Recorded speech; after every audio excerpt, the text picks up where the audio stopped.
Bonjour tout le monde et bienvenue dans cette nouvelle vidéo. Dans la continuité de la correction du sujet de maths, donc au baccalauréat de 2021 en France Métropole, le deuxième jour, je vous présente cette vidéo qui traitera l'exercice A porté sur les fonctions exponentielles ainsi que les dérivées. Nous verrons les notions de résolution d'équations où l'on égalise la fonction avec 0, le calcul d'une distance maximale entre deux points appartenant à deux courbes différentes, l'étude des positions relatives de deux courbes le long de leur domaine de définition et la détermination des points d'intersection de deux courbes.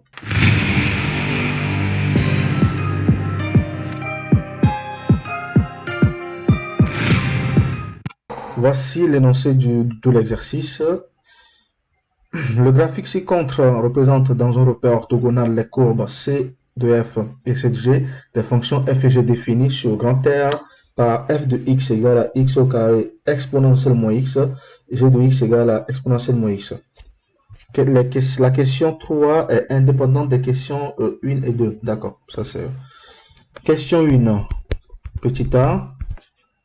Déterminer les coordonnées des points d'intersection de C de F et C de G. Donc, intersection de C de F et C de G.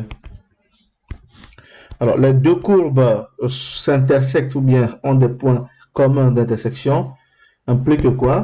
Que la fonction f de x est égale à la fonction g de x. Il faut donc trouver les valeurs de x qui vérifient cette égalité. Cette égalité peut être transformée en f de x moins g de x qui est égal à 0. En remplaçant chaque fonction par son expression, nous avons donc x au carré fois exponentielle moins x est égal à 0. Ce qui veut dire que x au carré moins 1 facteur d'exponentielle moins x est égal à 0. Exponentielle moins x est un nombre positif, quel que soit x appartenant à grand R. Ce qui veut dire que cette égalité est vraie uniquement lorsque x au carré moins 1 est égal à 0. En factorisant, nous avons donc x moins 1 facteur de x plus 1 est égal à 0. Et donc, il y a deux valeurs pour lesquelles les deux courbes ont des points d'intersection.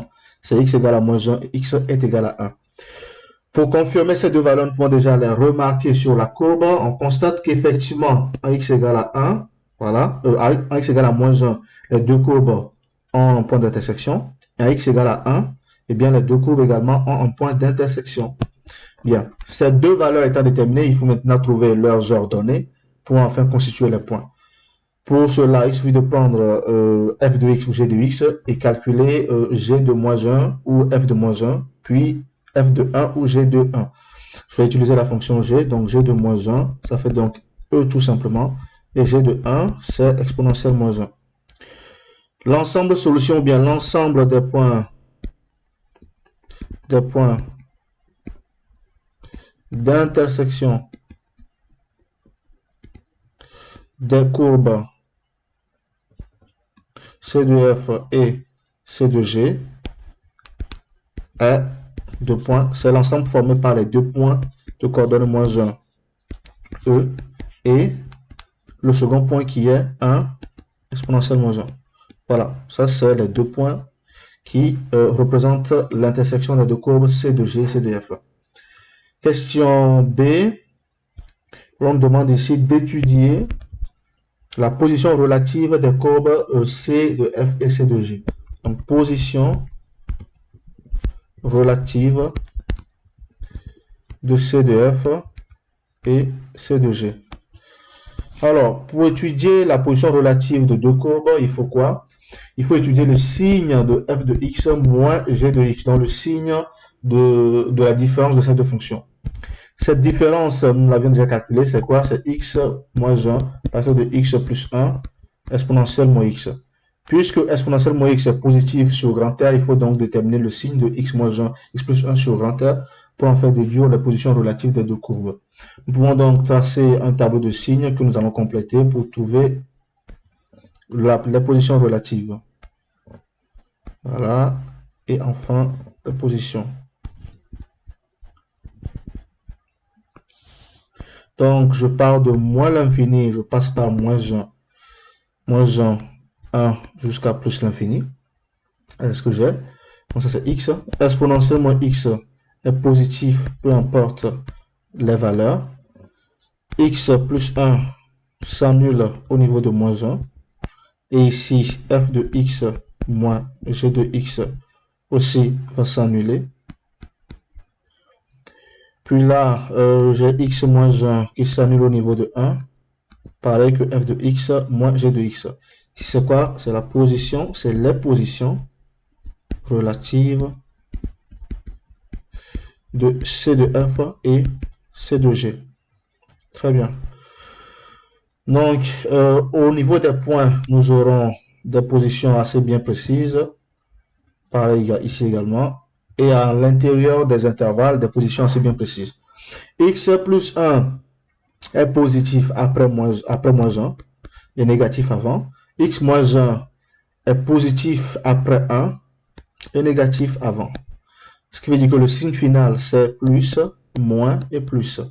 Plus, c'est-à-dire que f de x est supérieur à g de x, donc sa courbe est au-dessus, et que c de f est au-dessus de c de g. Donc, négatif, ça veut dire que c de f est en dessous de c de g.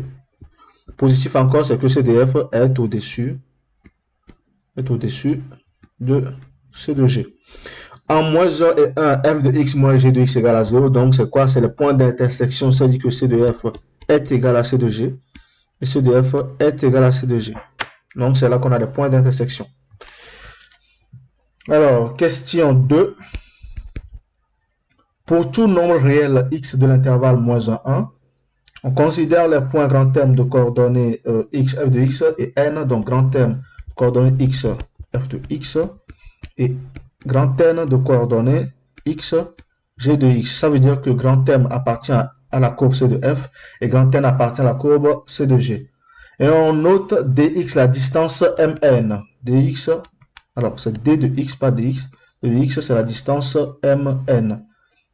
On admet que dx est égal à exponentielle moins x au carré exponentielle moins x. Lorsqu'on remarque bien, c'est quoi? C'est g de x moins f de x. On admet que la fonction d est dérivable sur moins 1 et on note d' sa fonction dérivée. La question A, c'est de démontrer que d' s'exprime comme suit. Donc, je vais calculer d'. D' de x, ça fait quoi? Ça fait moins exponentielle moins x, moins, parenthèse, 2x exponentielle moins x, moins x au carré exponentielle moins x. C'est-à-dire que d' de x, c'est égal à quoi?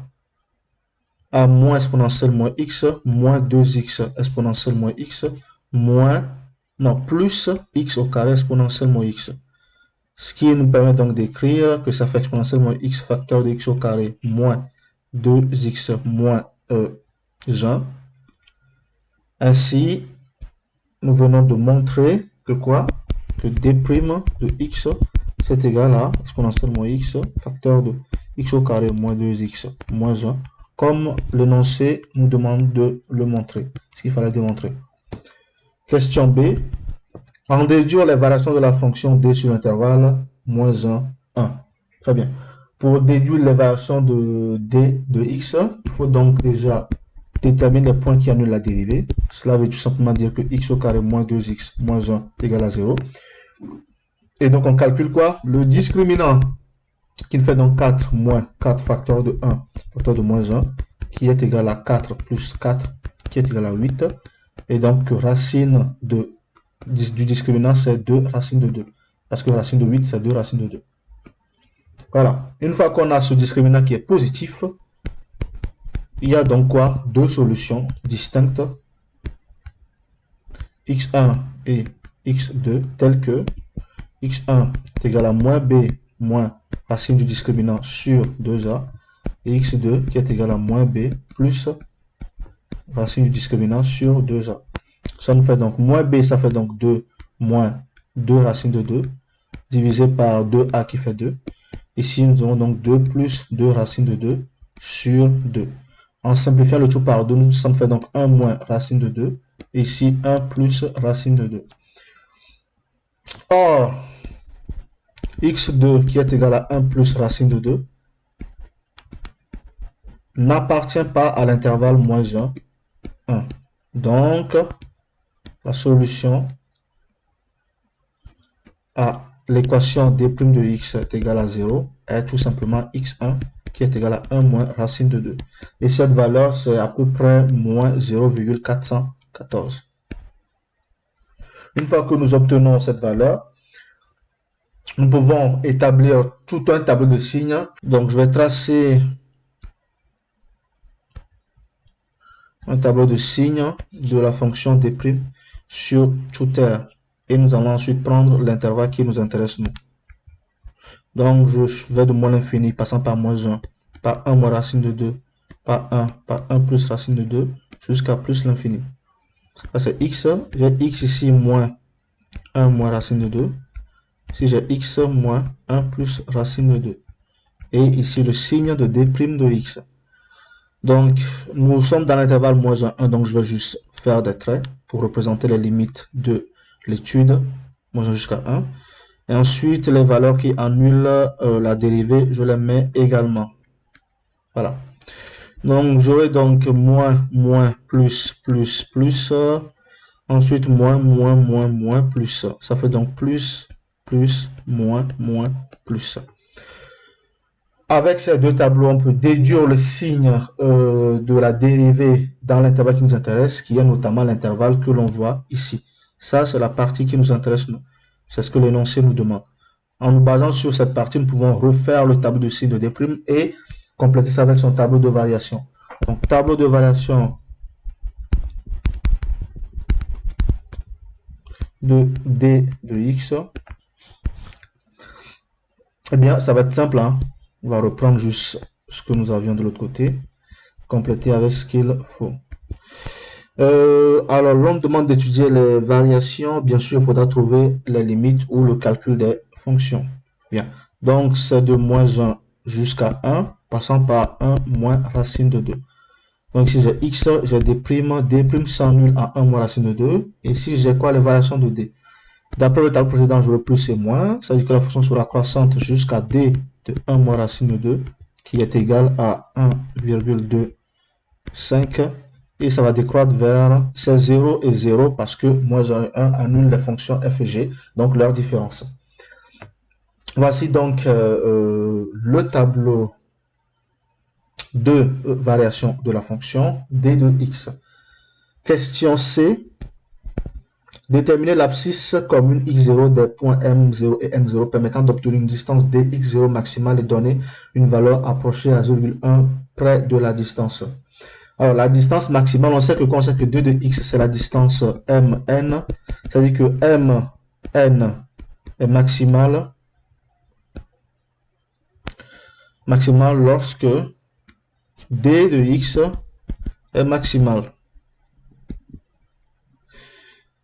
Ce qui veut dire que quoi? Que la distance maximale m0, n0, c'est tout simplement d de 1 moins racine de 2, qui est la valeur qui maximise d de x.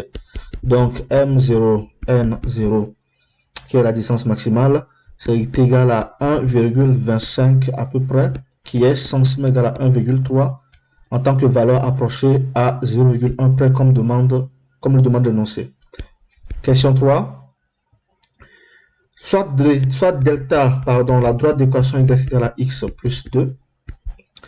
On considère la fonction h dérivable sur grand R est définie par h de x qui est égal à exponentielle moins x moins 2.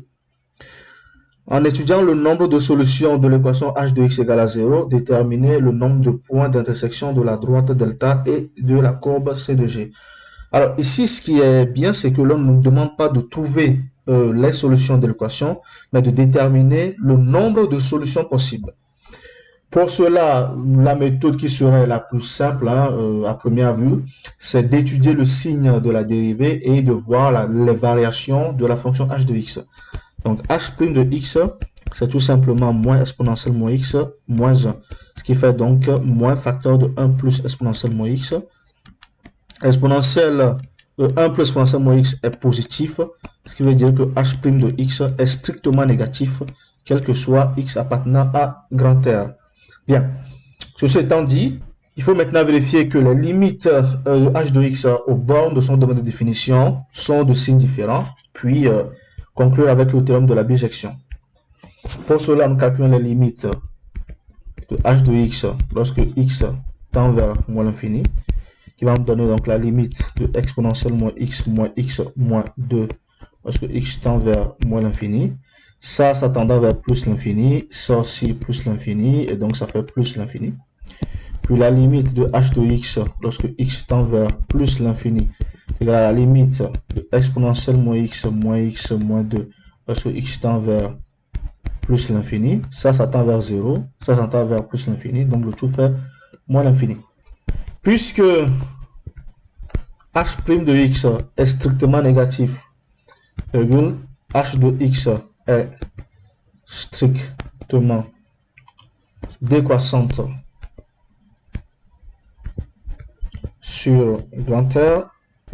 Or, la limite de h de x lorsque x tend vers plus l'infini est égal à plus l'infini, et la limite de h de x lorsque x tend vers moins l'infini, lorsque x tend vers plus l'infini c'est moins l'infini, à moins l'infini c'est plus l'infini. Donc la courbe C de h de x traverse une seule fois l'axe des abscisses h de x étant continu et dérivable sur grand R d'après le théorème de la bijection, virgule, C de h, donc qui est la courbe de h, virgule, l'équation h de x égale à 0 admet une unique solution alpha appartenant à grand R telle que h de alpha est égal à 0. Pour donc répondre à la question, le nombre de solutions